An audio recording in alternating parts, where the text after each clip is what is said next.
এক সিংহ তার গুহায় গভীর ঘুমে আচ্ছন্ন। হঠাৎ একটি ছোট ইঁদুর ছোটাছুটি করতে করতে সিংহের নাকের এক ছিদ্রে ঢুকে পড়ল। ফলে সিংহের ঘুম ভেঙে গেল। সে ইঁদুরটিকে খাওয়া দিয়ে ধরে মেরে ফেলতে উদ্যত হলো। ইঁদুরটি অত্যন্ত বিনয়ের সুরে বলল, দয়া করে আমাকে মেরে ফেলবেন না, সময়ে আমিও আপনার উপকারে আসতে পারি। একথা শুনে সিংহটি হেসে বলল, তুই এত ছোট জীব হয়ে আমার কি উপকার করবি? বলে সিংহটি তাকে ছেড়ে দিল।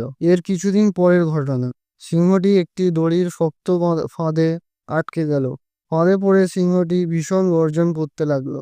গর্জন শুনে ইঁদুরটি দৌড়ে সেখানে গেল। সিংহের বিপদ দেখে সে তার কানের কাছে গিয়ে তাকে গর্জন করতে নিষেধ করলো, কারণ যারা ফাঁদ পেতে রেখেছে তারা গর্জন শুনে ছুটে আসতে পারে। ইঁদুরটি এবার তার কাজ শুরু করলো। সে তার দাঁত দিয়ে ফাঁদের দড়ি কাটতে শুরু করলো। অবশেষে সে সিংহকে হাত থেকে মুক্ত করল। মুক্তি পেয়ে সিংহটি ইঁদুরকে ধন্যবাদ দিল এবং সেই সঙ্গে বলল, তোকে আমি অবজ্ঞা করেছিলাম, কিন্তু বুঝলাম কাউকে অবজ্ঞা করতে নেই। শিক্ষা: ছোট বলে কাউকে অবজ্ঞা করতে নেই, বিপদে যে কেউ উপকারে আসতে পারেন।